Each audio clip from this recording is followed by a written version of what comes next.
মার কাছে যেতে ইচ্ছা হচ্ছিলো, তাই আমরা সবাই মিলে মার কাছে চলে যাই। হ্যালো বন্ধুরা, সোমতনু 15 চ্যানেলে তোমাদের সবার স্বাগত। আশা করছি তোমরা সবাই ভালো আছো, আমিও খুব ভালো আছি। আজকে চলে এসেছি একটা নতুন ভিডিও নিয়ে আপনাদের কাছে। এই দেখো, মার কাছে যেতে ইচ্ছা হচ্ছিলো, তাই আমরা সবাই মিলে মার কাছে চলে আসলাম। মা বলতে বড় মা, আমাদের তারা মায়ের কথা বলছি। তারা মা মানে আমাদের তারাপীঠে কালী মায়ের কথা বলছি।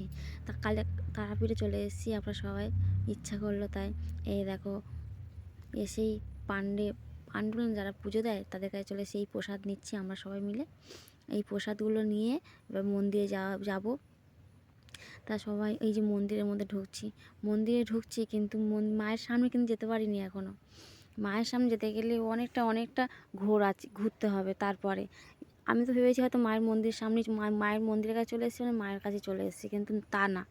এই যে তোমাদের দাদাভাই দেখো মিষ্টি নিয়ে দাঁড়িয়ে আছে, প্রসাদ নিয়ে ঝুড়িতে। তারপর এই আমার লাইনে দাঁড়িয়েছি। লাইনটা কিন্তু ছোটোখাটো না, অনেকটা বড় লাইন। লাইনটা শেষ করতেই পারছিলাম না।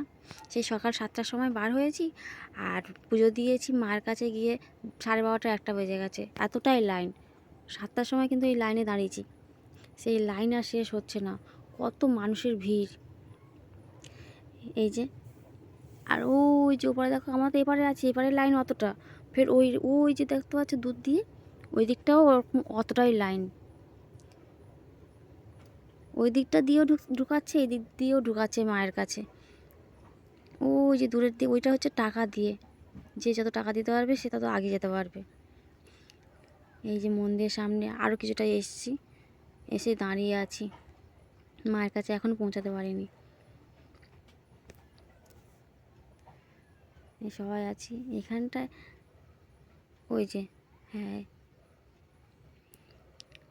এই যে পিছনে একজন দেখো, ওরা সব মায়ের স্তুতি করছিল।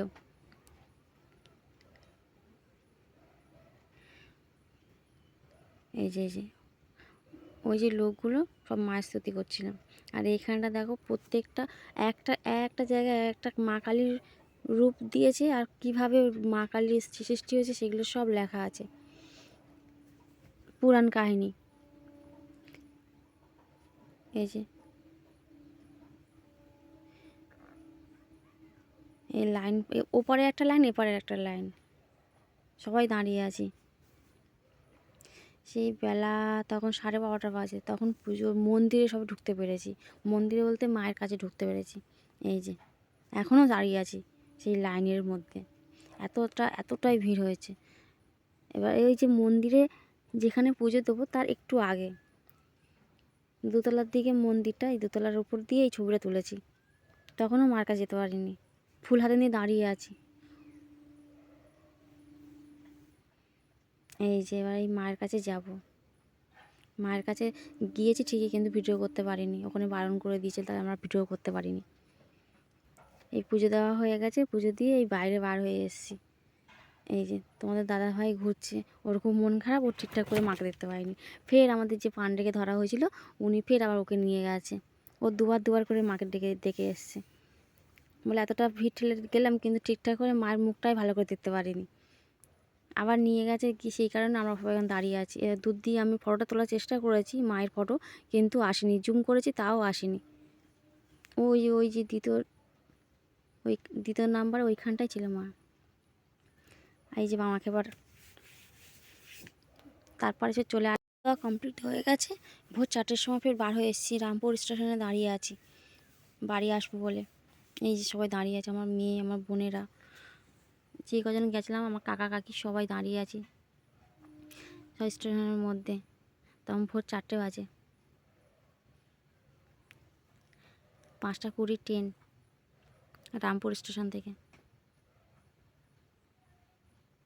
এই যে দাঁড়িয়ে আছি সবাই মিলে, তবে চলে এসেছি। বন্ধুরা, বাড়িতে চলে এসেছি। শরীরটা একদম ভালো নেই, দেখো মাথায় তেল দিয়ে ঘুমিয়ে পড়েছি।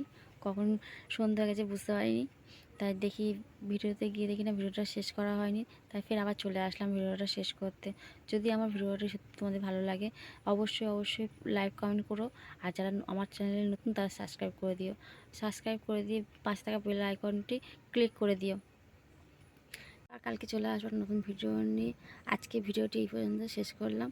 টাটা।